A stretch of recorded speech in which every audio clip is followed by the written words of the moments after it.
अस्सलाम वालेकुम नाज़रीन, मैं हूं असगर हयात। नाज़रीन, नया पाकिस्तान हाउसिंग मंसूबे की बारीकियों के हवाले से आज बात करेंगे कि कौन कौन से बैंक में अप्लाई कर सकते हैं, कैसे अप्लाई कर सकते हैं, क्या डॉक्यूमेंट्स चाहिए, बैंक्स की जो टर्म्स एंड कंडीशंस क्या हैं, एम्प्लॉयड जो लोग हैं वो कैसे अप्लाई कर सकते हैं, नॉन एम्प्लॉयड हैं वो कैसे अप्लाई कर सकते हैं। उसके अलावा जो कर्ज है उसको कितनी कैटेगरीज में डिवाइड किया गया है, क्या क्या किस्तें माहाना कितनी होंगी, कम से कम माहाना किस्त कितनी होगी और ज्यादा से ज्यादा माहाना किस्त कितनी होगी।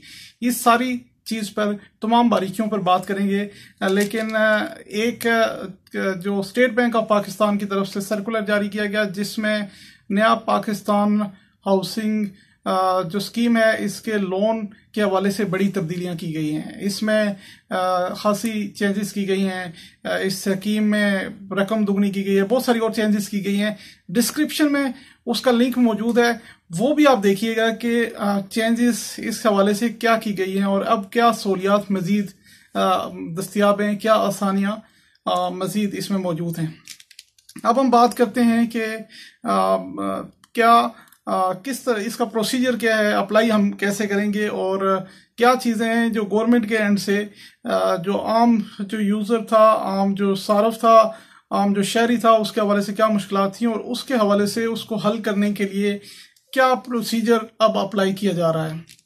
सबसे पहले तमाम जो बैंक्स थे इन्होंने अपनी अलग अलग शराइत रखी हुई थी। मुख्तलिफ बैंक्स जो थे उनकी मुख्तलिफ शराइत थी। बैंक्स की लिस्ट में मैं बताऊंगा कि कौन कौन से बैंक है जिनके थ्रू आप अप्लाई कर सकते हैं, लेकिन हर एक बैंक की अपनी एक कैटेगरी थी, अपनी एक शराइत थी, अपनी एक टर्म्स एंड कंडीशंस थी जिसके तहत अप्लाई वो कहते थे कि आप हमारी टर्म्स एंड कंडीशन पर पूरा नहीं उतरते, जिसकी वजह से शहरियों को मुश्किलात थी, बार बार शिकायत की जा रही थी। तो प्राइम मिनिस्टर ने यह हदायत की और स्टेट बैंक ने तमाम जो बैंक्स थे उनको लेटर लिखा और उनसे जो शरायत थी उनकी तफसीलात मांगी और उसके बाद जो है उनके साथ बैठकर एक टर्म एंड कंडीशंस तय की गई। वो टर्म्स एंड कंडीशंस क्या हैं इस पर हम बात करेंगे कि ये क्या क्या शराइत हैं कर्जा लेने के लिए, किस तरह हम अप्लाई कर सकते हैं।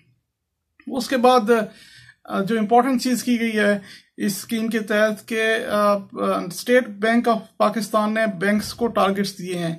सबसे पहले जो अगर आम शहरियों को ये मुश्किल थी कि कर्ज नहीं मिल रहा, तो अब बैंक्स को टारगेट्स दिए गए हैं और बैंक्स जो है वो टारगेट्स अपने जो है वो कर्ज देकर ही पूरा कर सकते हैं। जो बैंक टारगेट्स पूरे करेगा उसको उसको स्टेट बैंक ऑफ पाकिस्तान की तरफ से गवर्नमेंट ऑफ पाकिस्तान इस तमाम तरीक़ेकार को, तमाम चीज़ों को मॉनिटर कर रही है। तो कर्ज के हवाले से टारगेट्स दिए गए हैं। जो बैंक ये टारगेट्स नहीं पूरे करेगा उसको अगली स्कीम में शामिल गवर्नमेंट ऑफ पाकिस्तान की तरफ से नहीं किया जाएगा। एक यहाँ पर ये बात आप समझ लें, यहाँ पर ये बात रुक जाती है कि टारगेट सेट कर दिए गए हैं। अब मखसूस बैंक को मखसूस लिमिट तक कर्जा आपको देना पड़ेगा, ये एक बात यहाँ तक डन हो गई। इसके बाद जो है वो आते हैं बैंक्स की जो लिस्ट हैं उनकी तरफ के कौन कौन से बैंक्स हैं, क्योंकि बहुत सारे शहरियों की तरफ से, बहुत सारे लोगों की तरफ से, हमारे कुछ फॉलोअर्स हैं उनकी तरफ से भी ये क्वेश्चन आता है कि बैंक्स कर्जा दे रहे हैं, कौन कौन से बैंक्स इसमें कर्जा दे रहे हैं, उनकी लिस्ट क्या है, कहाँ पर वो जाएं। तो इस हवाले से आज मैंने ये ज़रूरी समझा कि आपको बैंक्स के नाम भी बता दूं। इसमें नेशनल बैंक है, MCB है, UBL है, JS बैंक है, अस्करी एटलस बैंक है, उसके अलावा फैसल बैंक है, उसके अलावा बैंक अल फलाह है, समिट बैंक है, पंजाब बैंक है और बैंक दुबई इस्लामी है। इसके अलावा स्टैंडर्ड चार्टर बैंक है। ये बैंक्स हैं। इनमें जो है वो ये सहूलत नया पाकिस्तान हाउसिंग स्कीम के तहत ये सहूलत जो है इन बैंक्स में दस्तियाब है। इन बैंक की ब्रांच से आप जाकर कर्जे के लिए, इन बैंक के पास जाकर आप कर्जे के लिए जो है वो अप्लाई कर सकते हैं। इसके अलावा अब आते हैं कि डॉक्यूमेंट्स कौन से चाहिए। जो एम्प्लॉयड लोग हैं और नॉन एम्प्लॉयड हैं, फॉर्मल एम्प्लॉयमेंट पाकिस्तान में बहुत ज़्यादा नहीं है, नॉन फॉर्मल एम्प्लॉयमेंट भी है। जिस तरह लोग सनतों में काम नहीं करते, जिस तरह लोग घरों में ड्राइवर हैं, जिस तरह से लोग घरों पर काम करते हैं, लोग घरों के अंदर मुख्तलिफ जॉब्स करते हैं, तो नॉन फॉर्मल को और फॉर्मल को इसमें अलग अलग किया गया है। जो लोग जॉब करते हैं जो एम्प्लॉयड हैं सरकारी या गैर सरकारी किसी भी जगह में, वो इन कर्जों को अप्लाई किस तरह कर सकते हैं। इसके लिए तमाम बैंक्स के लिए एक स्टैंडर्ड जो डॉक्यूमेंटेशन का एक प्रोसीजर जो है वो स्टेट बैंक ने उसको अडॉप्ट करने का कहा है। और उसमें ये है कि आपका आईडी कार्ड चाहिए, आपका तस्वीर चाहिए जो कर्ज के लिए अप्लाई कर रहा होगा, और उसके साथ साथ जो बंदा भी एम्प्लॉयड अगर है तो उसको सैलरी स्लिप चाहिए, और वो सैलरी स्लिप, ये डॉक्यूमेंट्स आपके पूरे होंगे तो आप इस कर्ज के लिए अप्लाई कर सकते हैं। और अब आते हैं नॉन एम्प्लॉयड की तरफ, नॉन फॉर्मल जो एम्प्लॉयमेंट है उसकी तरफ। जिस तरह से लोग घरों में काम करते हैं, कोई अपनी दुकान चलाता है, कोई कई मेहनत मजदूरी करता है, तो वो नॉन फॉर्मल एम्प्लॉयमेंट आती है। उसमें भी पहले मुश्किलात थी। लोग तो ये कह रहे थे कि नॉन फॉर्मल एम्प्लॉयज जो हैं, क्योंकि पाकिस्तान में ये ज्यादा है, तो इन लोगों को कोई कहीं रेडी लगा रहा है, कोई कुछ कर रहा है, तो उनको कर्ज मिल ही नहीं रहा। अब इसका हल जो है वो निकाला गया है। इसमें नॉन जो फॉर्मल एम्प्लॉयमेंट है, कोई किसी के घर में काम करता है, कोई कहीं भी रेडी लगाता है, दुकान पर काम करता है, कहीं भी काम करता है, तो वो भी इस कर्ज के लिए एलिजिबल है। और उसकी जो इम्पोर्टेंट चीज है कि वो कैसे इस कर्ज के लिए एलिजिबल है, कैसे वो अप्लाई कर सकता है।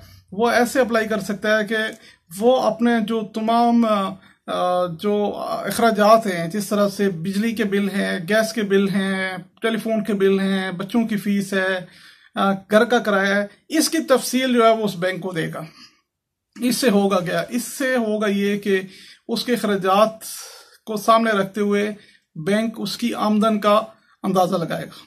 और आमदन का अंदाजा जब लगा लेगा, यानी कि किसी की आमदन अगर 23,000 है या 22,000 है, तो उसका 50% किस्त यानी कि वो देने का अहल हो सकता है, देने के काबिल हो सकता है। यानी कि अगर किसी का अखराजात 22,000 है तो 11,000 की किस्त स्टेट बैंक की जो पॉलिसी है उसके मुताबिक वो देने का अहल है। उसको 11,000 महीने की किस्त के मुताबिक 10 लाख कर्जा बनता है, 20 बनता है, 25 बनता है, वो कर्जा बैंक उसे देने का पाबंद होगा। अगर किसी की माना जो आमदन है वो 50 बनती है तो 25,000 किस्त उसका स्टेट बैंक की जो पॉलिसी है उसके मुताबिक, नेशनल बैंक की जो पॉलिसी है उसके मुताबिक उसके हाफ जो है वो कर्जा देने का एल है। यानी कि वो 25,000 माना किस्त के लिहाज से कर्जा वो ले सकता है। ये एम्प्लॉयड और नॉन एम्प्लॉयड की कैटेगराइजेशन हो गई। अब इसमें रेडी वाला भी ले सकेगा। अब इसमें दीगर जो गरीब हैं, जो किसी दुकान में, कहीं भी किसी घर में काम करते हैं, छोटी से छोटी किस्त भी अगर वो दे सकते हैं तो वो लेंगे। इसमें अब कर्जों की जो टीयर्स हैं, मैंने गुज़श्ता प्रोग्राम में आपके साथ शेयर किए, वो डिस्क्रिप्शन में मौजूद है, वो भी आप देख सकते हैं। लेकिन कितने लाख तक कर्जा ले सकते हैं और इसकी माना किस्त क्या होगी, ये छोटा सा मैं आपको थोड़ी सी तफसील आपको बता सकता हूँ। इसमें अगर नया पाकिस्तान हाउसिंग स्कीम के तहत अगर आप 10 लाख का कर्जा लेंगे तो आपको माना 6,600 रुपए की किस्त जो है वो अदा करना पड़ेगी। ये 20 साल के लिए कर्जा है। इसके अलावा अगर 20 लाख रुपए अगर आप कर्जा लेते हैं तो 13,199 रुपए की किस्त, 20 लाख रुपए वाले जो कर्जा लेगा 13,199 रुपए वाली किस्त जो है वो की माहाना किस्त उसको अदा करनी पड़ेगी। जो 30 लाख का कर्जा लेगा उसको माहाना 19,799 रुपए की किस्त अदा करनी पड़ेगी। जो 40 लाख का कर्जा लेगा उसको 26,398 रुपए की किस्त अदा करनी पड़ेगी। जो 50 लाख का कर्जा लेगा उसको माहाना 32,998 रुपए की किस्त अदा करनी पड़ेगी। और जो 1 करोड़ तक का कर्जा लेगा उसको माहाना 77,000 रुपए की किस्त जो है वो अदा करने की पड़ेगी। ये सिंपल सी कैटेगराइजेशन है, इसको आप देख लें। और जिस लिहाज से जो किस्त आप अदा कर सकते हैं आप उसके लिहाज से आप वो कर्जे के लिए, उस कर्जे के लिए आप अप्लाई कर सकते हैं। आप समझते हैं कि आप उसके लिए एलिजिबल हैं। और फॉर्मल और नॉन फॉर्मल का दोनों का मैंने आपको बता दिया। इसमें सिंपल सी चीज ये है कि आप घर खरीदने के लिए पहले ये था कि 1 साल से ज्यादा पुराना करना हो, अब ये शर्त खत्म कर दी गई है। अब आप किसी भी घर को, चाहे जितना भी पुराना हो, लेकिन ये शर्त 2023 तक खत्म की गई है, जितना भी पुराना घर हो आप खरीदने के लिए ये कर्ज ले सकते हैं। उसके अलावा आप घर में कोई मजीद तामीर करना चाहते हैं, खैर आपका छोटा है तो आप उसको ऊपर डबल स्टोरी बनाना चाहते हैं, उस पे भी आप ये कर्जा ले सकते हैं। इस कर्ज के लिए तमाम जो रकम होगी वो इंश्योर्ड होगी, इंश्योरेंस इसकी होगी। अगर कोई हादसा पेश आ जाता है या किसी का कोई इंतकाल हो जाता है तो ये जो कर्जा है वो माफ हो जाएगा। उसके जो लायकीन है या वर्षा है उससे या उसकी फैमिली है उससे क्लेम नहीं किया जाएगा। इसमें जो तब्दीलियां की गई हैं, मुख्तलिफ टीयर्स जो हैं उसमें वो भी बता दिया था मैंने गुज़िश्ता प्रोग्राम में। और जो कवर्ड एरिया जो बढ़ाया गया है, रकम बढ़ाई गई है, उस हवाले से मैंने आपको गुज़िश्ता प्रोग्राम में बता दिया था। जो नेशनल बैंक है इसकी 680 ब्रांचेज हैं पूरे पाकिस्तान में।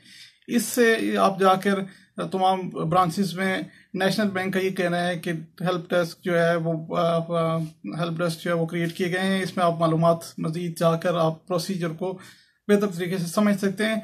और स्टेट बैंक ऑफ पाकिस्तान की तरफ से भी हेल्प डेस्क जो है वो कायम किए गए हैं। स्टेट बैंक की 16 जो दफातर हैं, 16 शहरों में दफातर हैं, इनमें भी ये सहूलत मौजूद है। और कंप्लेंट सेल भी वहाँ पर मौजूद है। अगर किसी को कोई मुश्किलात हैं तो कोई भी शहरी वहाँ पर जाकर अपनी जो कंप्लेन है वो दाखिल करवा सकते हैं।